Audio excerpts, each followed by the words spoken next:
Hello, you wonderful people, and welcome to another episode of Not Too Comic Book. This being a show where I talk about TV shows that are adaptations of comic books. For today's episode, I'm going to talk about the latest episode of Riverdale. A great episode. A lot of really interesting things went down in this episode, so let's break it down. Well, first and foremost, we had the whole situation. I love that the entire episode, it's like you have Alice kind of documenting everything, kind of getting like interviews with a lot of people about this Jughead situation. I even love that, Cheryl comes over. She's like very compassionate. She's hugging Betty because she's worried. She hopes Betty doesn't get suicidal any day, because it's like, I know what it's like to lose your other half, and it's like, you really do, because like we know how messed up Cheryl was because of the Jason thing. Obviously we've seen continuation of it, but especially back in season 1, so she wants to be there for Betty. It's so interesting because, like, despite them being cousins, I mean, they have their moments here and there, but I feel like Cheryl and Betty aren't particularly close.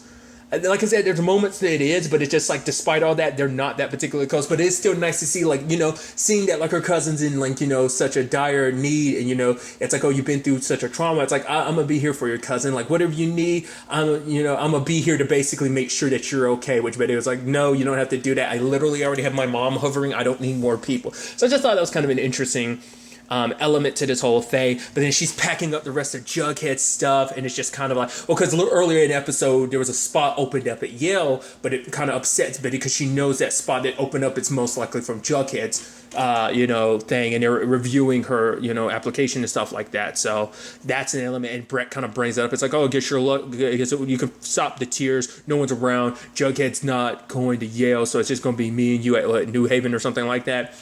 And then her like planting that little thing in Donna's room, I was like, oh, she got you. I was like, oh, that's so good. But then Donna put on the waterworks. I was like, oh, there you go, being pure evil, the way you can flip on the tears and stuff like that. To be fair, I brought it up last episode. I was like, Betty's actually, it seems like to me, it seemed like Betty was more so about taking down Donna than solving Jughead's murder. But it just seemed like she was kind of like knew how to manipulate people in just the right way. I thought was kind of interesting.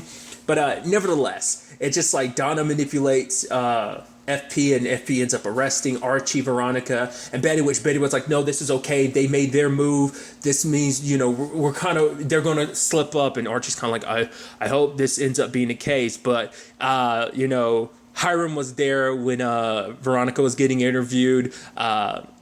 Mary was there, for Archie, and being his lawyer, being like, you don't have to say anything. And it's like, you've literally said that for the last 20 questions I've asked him.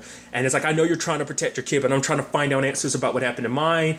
And obviously Alice is talking to Betty. Even Alice being like, something happened. You did it, didn't you? I was like, that's a little heartbreaking that your mom would immediately jump to the conclusion, you did it. Yeah, obviously, anger and desire, things got blurry. I know it's like, your mom didn't even want to give you the benefit of the doubt. She just assumed, which is kind of messed up. But I guess in the grand scheme of things, she knows you. Plus, it's like, well, you kind of get a little bit of some of who you are from your dad, sadly. So, but I'm surprised. But I guess Betty was like trying to, it's like, well, at the end of the day, they didn't do it. They didn't kill Jughead. She definitely didn't kill Jughead. We, even despite their framing and stuff like that, we now know she was in no shape or form to have done it. So it's not even like, oh, they put her to fugue stake or whatever, and she did it. So it's like, we know she's clear of us, but it's still just kind of messed up. But it's like, oh yeah, the Rock came back. You can go. Donna was not happy about that because she burst in. The Rock, they ended up getting let go. There was that blood that was on the Rock. It wasn't real blood, but Brett was like, no. Like, Jonathan made sure to like spread the blood and stuff like that. It's like, well, it's not the case. What she's like, one, either they somehow like replaced it, but then she was like, or two, it was like, they're working with FP. And I thought that was so interesting. I was like, right, I guess Charles is their little secret because they don't know about the fact, because I guess it's not such a, I mean, to be fair, that's their half brother and he was adopted, and you would correlate that. I'm sure him being in town has always been a secret. So, since he popped up at the end of last season, I guess it's just been a big secret that he's, been here he's been here for a while, and I mean, he's been pretty low key, and I guess because you wouldn't be able to kind of dig up any information about the fact is of like, it probably, anyone in town you could probably dig up some information on, but him, like, there's not direct enough connections for you to immediately dig up like, oh yeah, this is Betty and Jughead's half brother, and then, oh, he's with the FBI. So the fact is that right there immediately was like, oh, so this puts Donna at a disadvantage because there's still pieces to this puzzle she's missing, but she's like, Jughead faked his death, this and that. I'm like, wow, Donna's really kind of going in on this. And so she's calling Betty and being like, oh, I figured it out. I know that Jughead is still alive. You faked his death. And she's like, Donna, it's 3 o'clock in the morning. And she's like, I'm going to expose this, blah, blah, blah, blah. Betty puts on a public funeral because I guess it's like the whole point was kind of shut Donna up by making such a public thing, like a public wake and everything. She could see that Jughead was dead and it would kind of shut her up. But Donna and Joan and Brett show up. And it was kind of, interesting, I also thought it was kind of interesting the story that Betty read, apparently from a Sherlock Holmes novel, because I recently learned this. I didn't know this, but apparently in the original Sherlock Holmes novels, Moriarty isn't in a lot of them. Like, someone had told me that recently. I was like, oh, I had no idea, just because I always think of them synonymous as like Sherlock and Moriarty. They're so synonymous. Most adaptations make them so synonymous that it's so crazy to think that he's not really like a continuous arch villain. He's only popped up apparently in one of the original Sherlock Holmes books. I don't know, maybe the one she was referencing, maybe it was like I would assume it was one of the originals, but who knows. But the fact is, apparently, like, basically Sherlock and his arch nemesis and Moriarty die, which is interesting because it's like, oh, the greatest detective and essentially this greatest criminal villain dies. So it's interesting. Like, it's just kind of almost a stalemate even to the end, which that in itself could have implications for, that could be like a foreshadowing something in Riverdale later on down the path. We'll kind of see, but I just thought that was kind of interesting. But everyone's obviously mourning, and Hiram is telling FP, he's like, maybe you shouldn't work this job. And FP's like, oh, you're trying to fire me? And he was like, no, I quit. Which I think Hiram was actually trying to be a good guy, where it's like, this is actually something where you're not handling the investigation the best way. And he probably is trying to look out for your best wishes, because it's like, you are not in the best position to be investigating this. But also I think it's because, well, you brought Veronica in and it turned out Veronica had nothing to do with it. So, but that was interesting. I also love the fact is that Veronica's also got to deal with Hermosa, for one, walking in on her and Archie, and just like, and like, she's like, oh, well, like, I can understand wanting to stay in bed with those abs. And Veronica and Archie kind of pull the covers up to cover him up a little bit more, but she knows Veronica's up to something, so she's trying to figure out like what. And then, like, which that's the whole thing, because Hermosa does not stop for anything, because like it seems like she's in a perpetual state of trying to prove that she's better than Veronica in some shape or form. I think she's one of those people that's like, once she's like a shark, once she's got a sniff of blood, she's going to keep searching until she finds the source, but kind of circling back really quickly to the funeral and everything, like Donna makes such a scene and everything, even going up to Jelly being like, oh, when's the last time you saw your brother? Oh, your brother's actually alive and stuff like that. But he had to be like, whoa, you're literally at the funeral, you need to calm down. Side note, we got to see Sweet Pea. I was like, yo, Sweet Pea, we ain't seen you in a hot minute, bro. I was just like, oh shit, that was one of the first things I noticed at the funeral. But nevertheless, it's just kind of like they're making a scene and everything. And once again, what does Betty do? Bitch. I'm just like, yeah. I don't know why I celebrate Betty calling someone a bitch, because she's going hard on calling Donna a bitch. Like, she's never used the word bitch this much. I feel like I'm so curious. Has she, going back to seasons 1, 2, and 3, did she ever call anyone a bitch? Because I feel like I noticed it so much more. So like that's why I feel like she couldn't have called anyone one in the previous 3 seasons. It feels like this is the first season and she's going hard on the bitch, dude. She's going super hard, dude. I take note of it every time she say it, because if you get it, I'm like, yeah, call her bitch, Betty.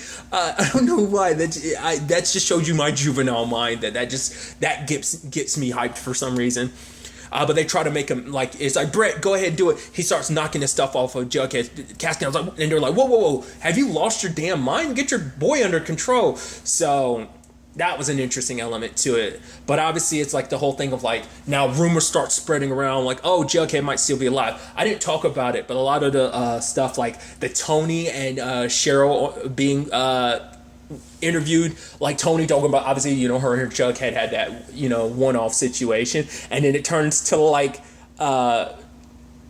Cheryl's like, what? Am I supposed to be jealous of like some tryst that had no emotions or love behind it? It's like, and how do you feel about Jughead? And even I was like, she's not gonna feel anything, does she? She was never that tight with Jughead. Yeah, they've had interactions, but they've never been buddy. And she's like, oh, I'm sorry for calling Jughead a hobo that one time. And it's just Tony's kind of like, and even Alice is like, is that really all you have to say? She's like, I'm really sorry for calling Jughead a hobo. And just Tony looks at her like, almost got that look like, babe, come on.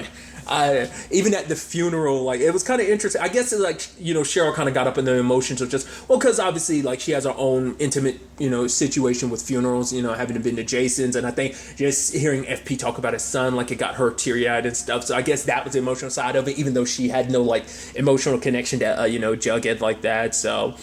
But obviously rumors start spreading around. I was like, oh, maybe Jughead's still alive. I love the Reggie one. It's like, yeah, how did these rumors about Jughead faking his death make you feel? He's like, they pissed me off. He's like, right, because someone's talking about your friend like that. He's like, nah, because this means he will outshine me popularity-wise. I mean, come on, a senior prank, faking your own death? It's legendary. No one could ever top that. I'm like, I love you, Reggie. I love you so much that's what pisses you off about this situation. And even Kevin's caught in this situation of like, because he's because he's like, oh, I think that's the place where people kind of, want to hold on to the fact that, you don't want to accept the fact that someone is gone. And he even brought up this point where Jughead was like, oh yeah, like he'd reference, Huckleberry Finn, where it's like, Huckleberry had faked his own death just to see who would show up at his funeral. And even back then, he was like, it was like freshman year, Jughead was like, can you imagine something like that visiting your own funeral? So it's like Kevin could kind of see Jughead, because Jughead made that reference all those years ago. He can kind of see Jughead doing that. So I just thought that was kind of, an interesting element. Then there was a whole thing with Archie and Betty at Pops. And just they're kind of caught up in this whole situation. And Betty's just like, I don't know if I could keep up with this. And Archie's like, you don't have to. I'm here with you. And then Cheryl's over listening. Because I was almost half expecting. It was like, oh, is it going to be Donna? I was like, are you doing this to kind of make Donna believe that Jughead's dead? And, because like I said, even I was starting to believe. I was like, oh, Jughead is dead. I was like, Donna's looking crazy. The fact that she's not accepting it. It's like, he straight up is dead. And it's like, once again, they were able to kind of skirt around you framing them just because Charles, he's the X factor in this that you didn't account for. But then like, there is a memorial at the school because Cheryl kind of puts one up or kind of orchestrates one. And obviously it's too much for Betty. And she goes to the music room.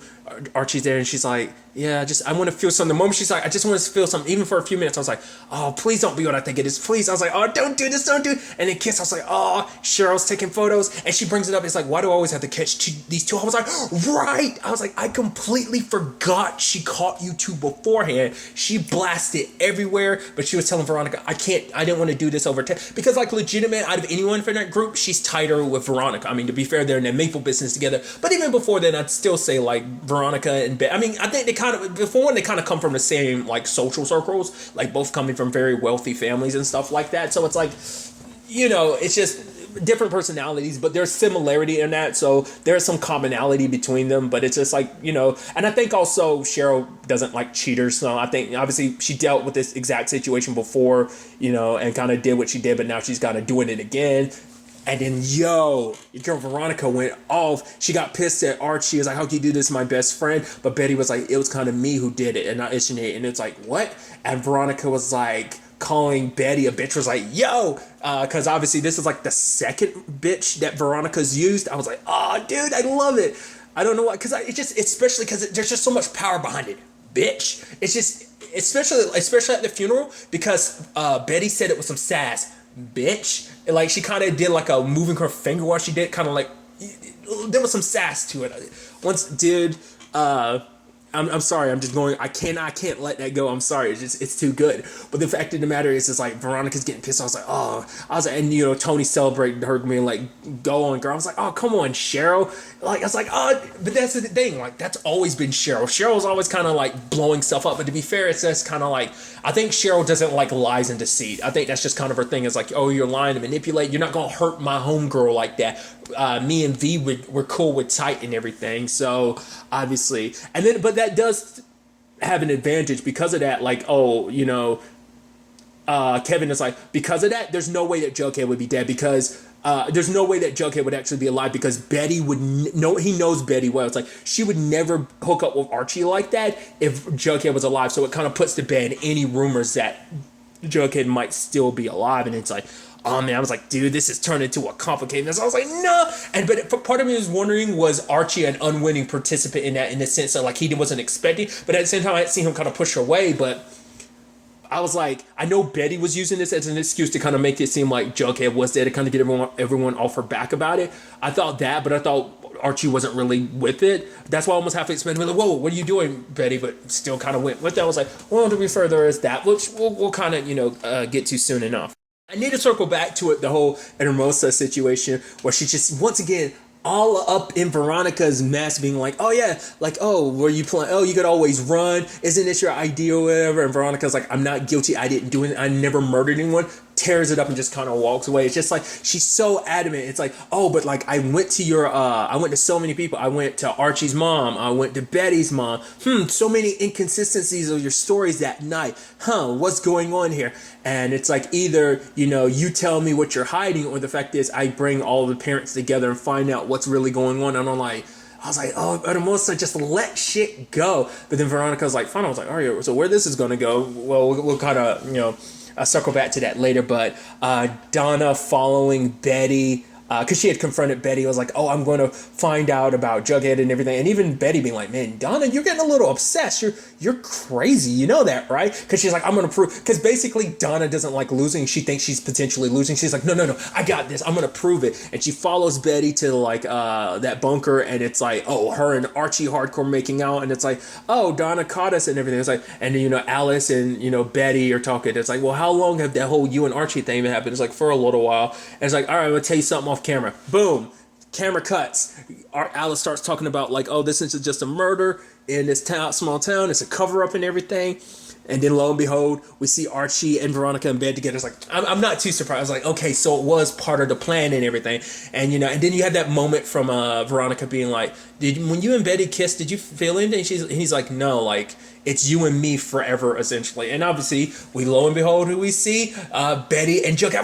I was waiting for it. I was like, where is the red herring? I was like, I can't believe it. Like I said, the entire time I've been thinking, there's no way Jughead's dead. This has got to be some red herring or whatever. But no shape or form did I think, like, God, once again, this episode fooled me because there was a part of me starting to actually believe it, because I thought everything Betty was doing it was also to kind of keep people off her trail, because she knew it would eventually lead to Jughead. She didn't want anyone, like, that's why she wanted to keep Cheryl at a distance. I think that's another reason why making out with Archie was not only to kind of spread it out there, get rid of these rumors that Jughead was still alive, but also Cheryl would be less likely to be like following you around and stuff, like being your shadow. So I think it kind of was like it was kind of two birds with one stone type of situation. But at the same time, it's just kind of like, I was like, why did I even for a second think he really was dead? Because, like, I mean, to be fair, everything made it seem legit. I was like, his body showed up and everything. But then we find out, like, oh yeah, Jelly Bean's a part of this, FP's a part of this, obviously Archie's mom, because he told her last episode.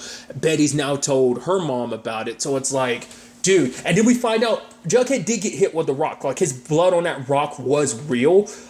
They did hit Jughead, but the fact is, luckily for the beanie, it gave him enough cushion where it didn't kill him. But Jughead's got the mark and everything. I was like, holy shit, dude. I was wondering how they got around it. I guess Jughead was able to kind of like I wonder how the hell did you, like, how did you guys concoct all of this? Like, that's the one I'm wondering about too. At what point did we cut and like everyone knew the truth? Because like the whole thing between Betty being worried about whether she did it or not, was that who are they doing that for? Was that just in case anyone was listening, or was that just for like the purposes of fooling the audience, or was it like, I'm curious, because it seemed like Veronica and Archie start wondering, like, did Betty actually do it? So that's why I'm wondering, like, at what point did it get revealed where Jughead, was this always a plan? Was Betty and Jughead always in this, or did Jughead eventually come to Betty and tell her like what was up? I don't know. Like, it might be a thing of Betty and Jughead might have always been. I mean, he told her like, trust me, like, that's why I was making like, oh, like this has to be part of his plan or something. But I guess they weren't expecting things to kind of go sideways like they did. Like, it's like he would have been more prepared, like literally getting smacked in the head with a rock. I mean, there's no getting prepared for that, but so that's why I'm curious about, like, at what point did they get part of it? Like, were they a part of this first? Was FP a part of this first? Like, who was in the know about this? Cause I get the feeling Jughead probably warned his dad ahead of time, maybe even warned Jellybean. I don't know. I hope when the next episode we get cut back to like filling in this whole thing about what went down, because I needs to know how this all worked. Like, Jughead had to play this off nicely, not unless they pull like a Stranger Things season 1 with the whole spoilers for season 1 of Stranger Things, that was literally 2016. But the fake Will body, I was like, did they pull off something like that? Because I guess Jughead just had to go down there, lay down, be around for enough people to witness it and know it, and then they could just carry him off and be like, all right, no one's looking, okay, we're good. Because they even got like at the corner, obviously, like him. I mean, to be fair, like everyone has like our group of heroes have connections with him where they end up getting a lot of stuff kind of done on the side. So it's like it's a no-brainer that he would be involved too. But it's like, Jesus, dude, this runs deep. And it's just like, but even Jughead brought it up. I was like, yeah, did anything spark between you and Archie? And they're like, no. But then like later on, they're texting each other, even to the point Archie would joke. He's like, oh yeah, she's like, sorry about, I wonder, was I a bad, thanks for earlier. I hope I wasn't a bad kisser. And she's like, nah. He was like, you were great. And he was texting like, we can go for it anytime. But then like he backed away and he just left it as you're great. And in that moment, it's like, oh, it's there. Because I forgot to talk about it. Kevin was totally like, well, the fact of the matter is this is kind of what everyone wanted. I mean, no one really, he was like joking, being like, well, no one really kind of was asking for Bughead, Betty and Jughead. It was always meant to be Archie and Archie and Betty. And that's, I mean, obviously that's something they've set up at the very beginning. And even this element of like it being a complicated thing has popped up, but it's been pretty consistently Jughead and Betty, for a while now, and the same thing for Archie and Veronica, despite their ups and downs, obviously last season. But the fact of the matter is, it is there. To be fair, like Archie and Betty have kind of been, I mean, they've known each other since they were kids, so it's a whole complicated thing. But also the fact of the matter is, I think it is that situation of, the fact is that, there is something there. But even the fact is Kevin was saying that makes me wonder, is that supposed to be kind of like a wink and a nod to like maybe that's like more so leaning more to, because I think the Archie caught between Veronica and Betty thing is something from the comics as well. But I'm wondering, is it something from the fan base where it's like even the fans of Riverdale have always been like, oh, I want Betty. Because even I've been like, not necessarily I want it, I just always figured like something was going to go down like that Betty and Archie would end up together. I mean, you never know, but the spark is there. It's just a complicated thing of like, obviously they love, each one respectively loves Jughead and Veronica, but there's also the complicated thing of like, they respect each other's, Archie cares deeply for Jughead, so he'd never want to hurt Jughead, and Betty cares a lot about Veronica, would never want to hurt Veronica, so it's that whole situation. I just thought that was just kind of like a neat element to it. But then like you have Donna being like, I know he's still alive. How I know? Because they were, it's like, oh, what about the burgers and stuff like that? And I love Brett being like, burgers? Well, to be fair, I mean, have you looked at Archie? Archie's practically a superhero. He could scarf down half a dozen, and I love that. I was like, I love the fact that Brett literally is basically like, yo, have you seen Archie? Dude look basically like a superhero. I love that. But I also love the fact that she was like, she pieced it together because she was like, there were 3 milkshakes when it's like, oh, she's actually really good at picking up. She has a very good attention to detail. And Brett's like, maybe you shouldn't worry about this too much and everything. Maybe it's kind of getting to you. Maybe, Jughead is dead, Betty's moved on, we should accept it, but Donna doesn't accept that because she just feels like she hasn't won it yet, and her like incessant feel that like this didn't go the way she wanted it, because it was supposed to end with Betty and the others getting framed for Jughead's murder, and if it's not that, she hasn't won yet. She steps to winning, but it's not a full-blown win, and she needs a full-blown win, and she slaps Brett, and it's like, don't ever tell me what to do again. So it's like, okay, that's it's once again, it's like, I'm the boss, and if you forget that again, because she's like, I'm the brains of this operation, if you forget it again, you're going to go the way of Jonathan, which I'm like, whoa. I mean, to be fair, we haven't seen Jonathan this episode at all. It's like, because who showed up at the funeral? It was Donna, Brett, and Joan. No Jonathan. So I'm like, did you kill Jonathan? Because she probably killed Jonathan because Jonathan screwed up, because it's like, you're supposed to have there was a blood on the rock, but it ended up not being, so she probably feels like Jonathan screwed up, so she potentially killed or ruined his life and got him kicked out of the school. I have no idea, but it's just like going the way of Jonathan, I'm like, what the hell does that mean?